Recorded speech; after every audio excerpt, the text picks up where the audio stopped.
Un encuentro con su palabra, porque secase la hierba, marchitase la flor, mas la palabra de Dios permanece para siempre. Con ustedes, el doctor José Ricardo Arias Quintero.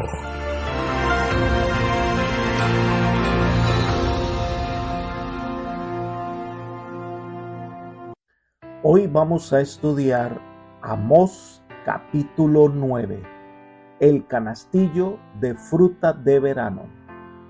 Te invito a orar. Padre nuestro que estás en el cielo, alabado, glorificado y exaltado sea tu santo nombre.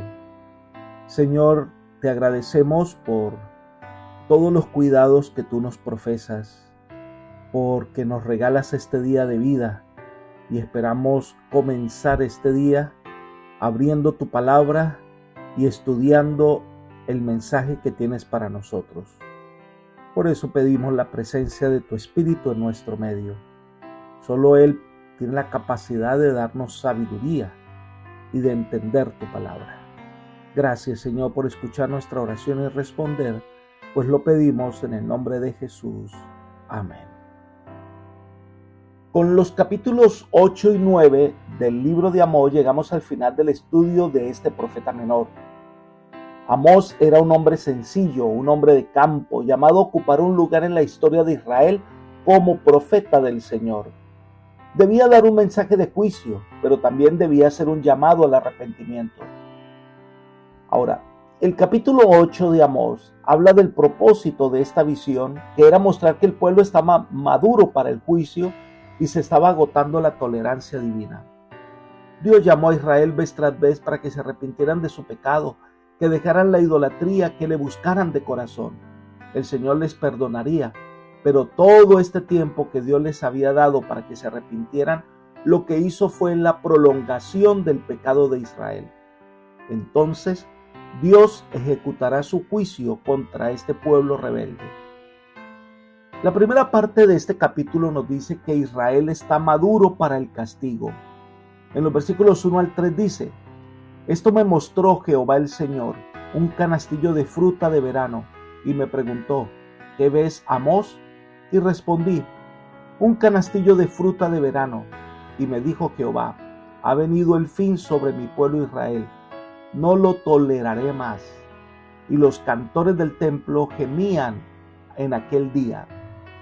Dice Jehová el Señor: muchos serán los cuerpos muertos y en silencio serán arrojados en cualquier lugar.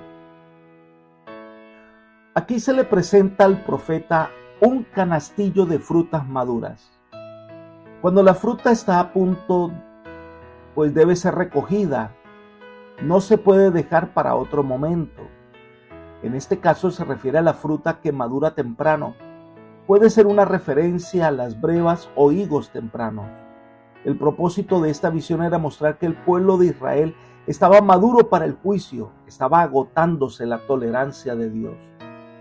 La paciencia divina solo había dado como resultado la prolongación del pecado de Israel. Esta figura adecuadamente representa la condición final de Israel. En lugar de un canastillo de fruta de verano, la Septuaginta traduce una canasta de cazador de aves. Esto también encierra el pensamiento de que Israel sería llevado en cautiverio, así como un ave es atrapada en una jaula o una canasta de un cazador de aves. En aquel día los cantores del templo, los que levantan alabanza al becerro de oro, entonando con alegrías cantos idólatras, pues su canto se transformará en un canto de luto, y muchos de ellos serán muertos en la invasión que vendrá a Israel, tanto que quedarán anonadados o completamente mudos debido a los sufrimientos graves e inevitables, sufrimientos demasiado profundos para ser expresado con palabras. En la siguiente sección de este capítulo 8 de Amós, la descripción de la conducta de Israel se describe en los versículos 4 al 6.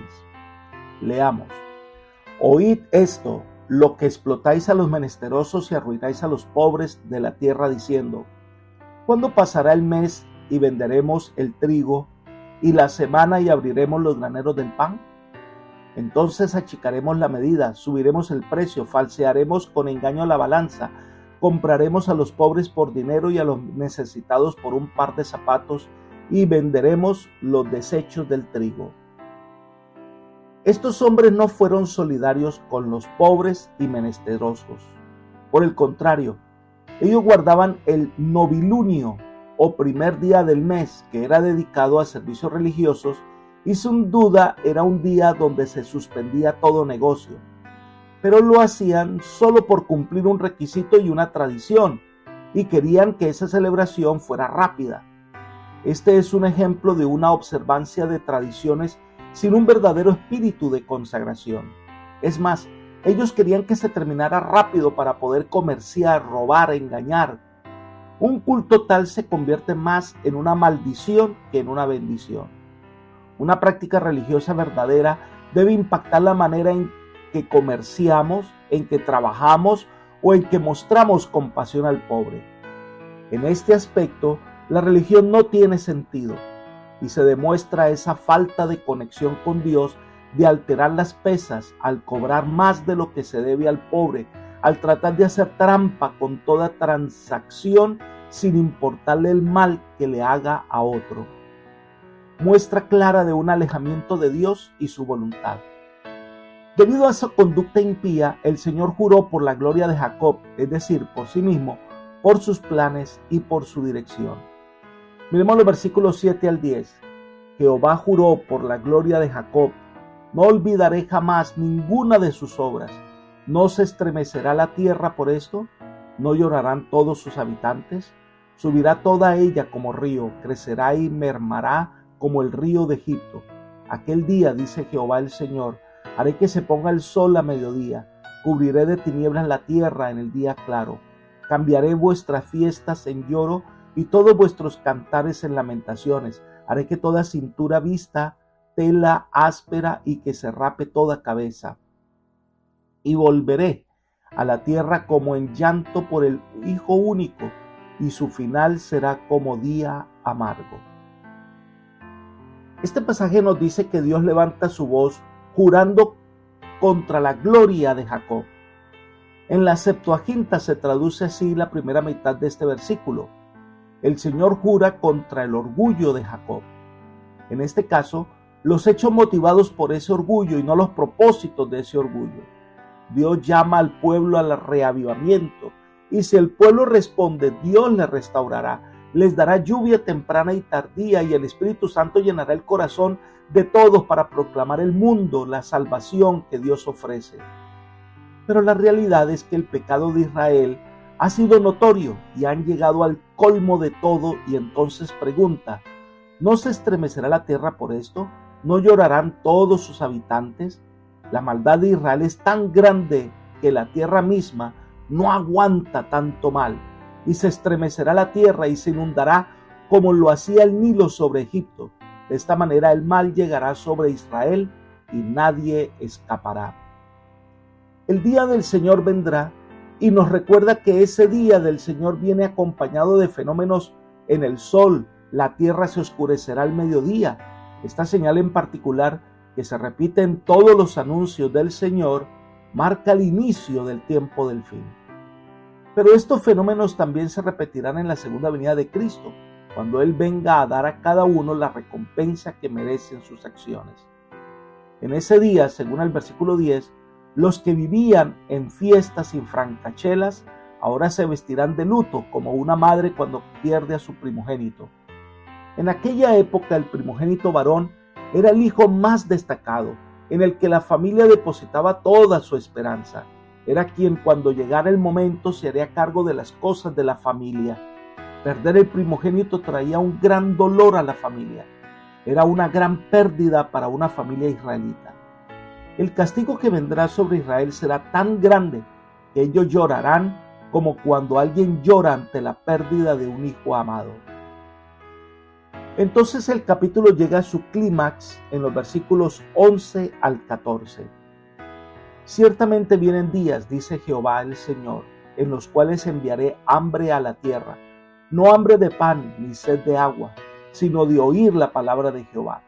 E irán errantes de mar a mar, desde el norte hasta el oriente andarán buscando palabra de Jehová y no la hallarán. En aquel tiempo las muchachas hermosas y los jóvenes desmayarán de sed. Los que juran por el pecado de Samaria y dicen, por tu Dios, Dan, y por el camino de Beerseba caerán y nunca más se levantarán.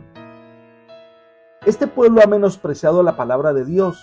Este pueblo ha tratado mal a los profetas que ha enviado el Señor. Este pueblo se ha entregado a la idolatría desoyendo la voz de Dios. Entonces este pueblo recibe el castigo de su conducta.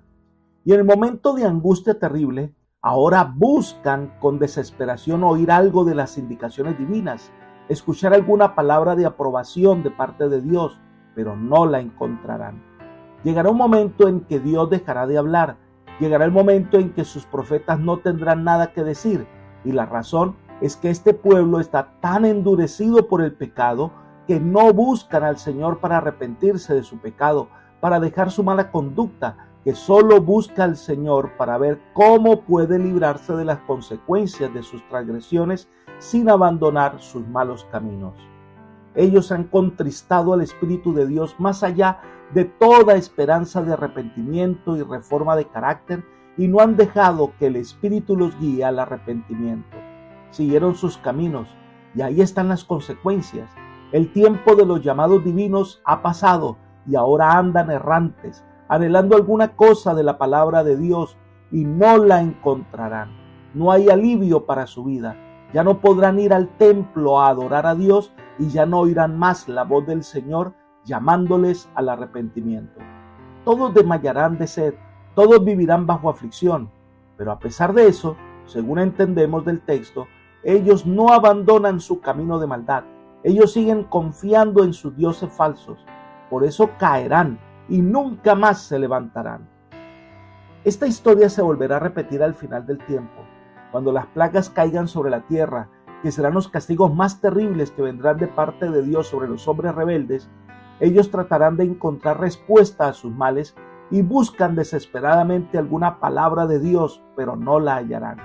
Igual que los israelitas, buscan alguna solución, pero no se arrepienten de su maldad. Elena de White describe este momento diciendo: quienes habían menospreciado la palabra de Dios corrían azorados de un lado a otro, errantes de mar a mar y de norte a oriente, en busca de la palabra del Señor. Y dijo el ángel: no la hallarán. Hay hambre en la tierra, no habrá hambre de pan ni sed de agua, sino de oír la palabra del Señor. Que no dieran por oír una palabra de aprobación de parte de Dios, pero no, han de seguir hambrientos y sedientos. Día tras día descuidaron la salvación, estimando en más las riquezas y placeres de la tierra que los tesoros y alicientes del cielo. Rechazaron a Jesús y menospreciaron a sus santos. Los sucios permanecerán sucios para siempre. Libro Primeros Escritos, página 281. El día de la retribución ya será demasiado tarde. El que es justo será justo, pero el impío será impío y recibirá lo que merecieron sus obras. Apreciado amigo y hermano, Dios ha dado tiempo para que los hombres escuchen la amonestación del Señor. Dios ha dado tiempo para que los hombres puedan arrepentirse, pero llegará el día en que ese tiempo terminará. Ya no habrá más llamados al arrepentimiento y el juicio de Dios será evidente. Cristo vendrá. El día del Señor será una realidad muy pronto. La pregunta que te planteo es: ¿en qué grupo vas a estar? Pues te invito para que hoy tomes una decisión que determinará tu futuro, y es entregar tu vida completamente a Jesús de corazón, servirle con alegría. Que el Señor te bendiga y te guarde y te guíe por la senda de justicia, es mi oración por ti. Amén.